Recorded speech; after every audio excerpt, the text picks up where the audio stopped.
اور میں کھل کے رویا اور میں تڑپ کے رویا اور پھر میری سسکیاں بند گئیں تو مجھے کہنے لگی آپ کو کیا ہوا؟ میں نے کہا مجھے بھی دعا مانگنی آ گئی ہے. جب میں اسے کہوں گا نا اللہ تو ہی میرا رب ہے، میں تجھ سے نہ کہوں تو میں کس سے جا کے میں کیوں کسی بندے سے سوال کروں، میں کیوں کسی دنیا دار سے کہوں؟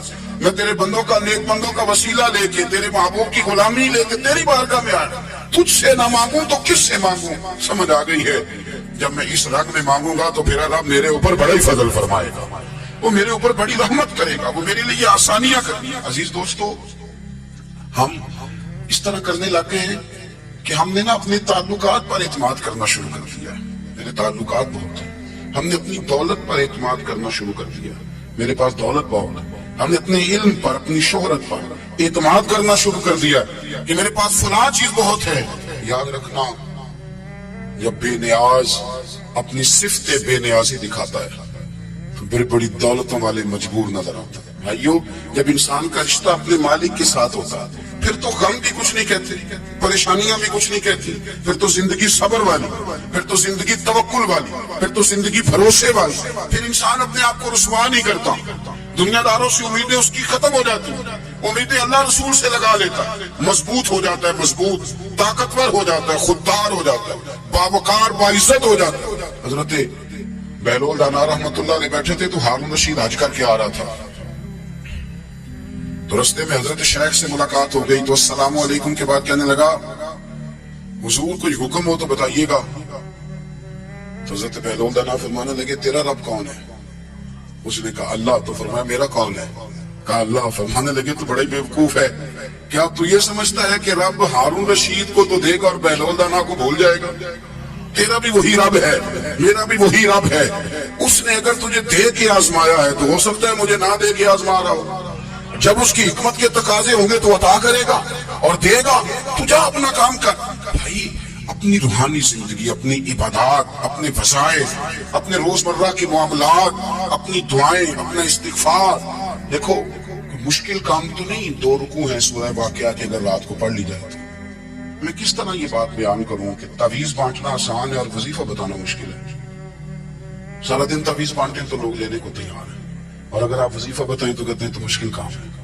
او خدا کے بندے، اگر آپ کا تعلق قرآن پاک کے ساتھ مضبوط ہو، قرآن پاک کے ساتھ اگر آپ کا رشتہ ہو، لوگ سفارشیں ڈھونڈتے ہیں نا دنیا میں کوئی تعلق مل جائے تو میرا کام ہو جائے. دنیا میں اتنا مشکل معاملہ ہے، آخرت میں مجھے بتائیے گا کتنا مشکل معاملہ ہوگا. میرے نبی پاک صلی اللہ تعالی علیہ وسلم نے فرمایا جو لوگ سورہ ملک پڑھا کرتے تھے نا، سورہ ملک، یہ سورت ملک قیامت میں ان کی سفارش کرے گی اور اس طرح کرے گی کہ کہے گی اے اللہ یہاں اس بندے کو جنت میں داخل کر دے یا مجھے قرآن پاک سے علیحدہ کر دے.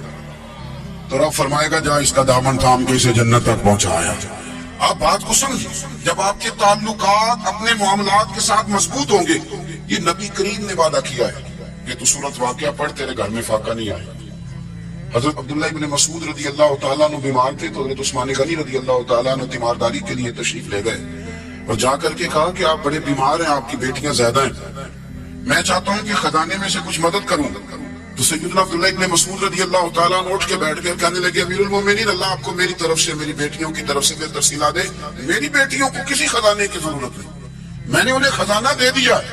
کہا جناب آپ نے کون سا خزانہ دیا ہے، میں آپ کے مالی معاملات کو جانتا ہوں. تو فرمانے لگے امیر المومنین میرے نبی کریم نے فرمایا ہے جو سورت واقعہ پڑھے اسے کبھی فاقہ نہیں آتا، میں نے بیٹیوں کو یاد کرا دی ہے، یہ خزانہ میں نے انہیں دے دیا ہے. وہ سارے والدین سنیں جو بیٹیوں کے لیے پریشان رہتے ہیں. حضرت عبداللہ ابن مسعود نصیحت کر رہے ہیں، فرمانے لگے میں نے سورت واقعہ یاد بھی کرا دی ہے، پڑھنے کی عادت بھی ڈال دی ہے.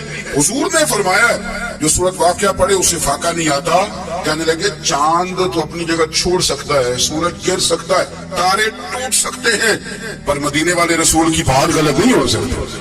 حضور نے فرمایا فاقہ نہیں آئے گا تو انشاءاللہ کبھی بھی نہیں آئے گا. کرنے کا کام یہ ہے کہ ہم اپنی معاملات، اپنی عبادات، اپنی دعائیں، کبھی 10 منٹ عادت ہو جائے نا دعا مانگنے کی علیحدہ سے رات کو. حضور نے فرمایا جو فرض نماز کی بات دعا مانگے اللہ اس کی قبول کر لیتا ہے. نبی پاک صلی اللہ تعالی علیہ وسلم نے فرمایا اللہ مسافر کی دعا قبول فرماتا ہے. حضور نے فرمایا اللہ مظلوم کی دعا قبول فرماتا ہے. حضور نے فرمایا بیمار سے دعا کراؤ اللہ اس کی دعا قبول فرماتا ہے. میرے نبی پاک نے فرمایا ماں باپ جب بھی اولاد کے لیے ہاتھ اٹھائیں، ویسے تو بلے شاہ تو آسمانی اڑ دیا ہی پڑ دیں، جہاں گھر بیٹھا انہوں پڑھے ہی نہیں۔ حضور فرمانے لگے ماں باپ جب بھی اولاد کے لیے دعا فرمائیں اللہ ان کی دعا کو قبول کرتا ہے۔ آپ اپنا تعلق بنائیں، دعا کے ساتھ، عبادت کے ساتھ، مصلی کے ساتھ رشتہ بنائیں۔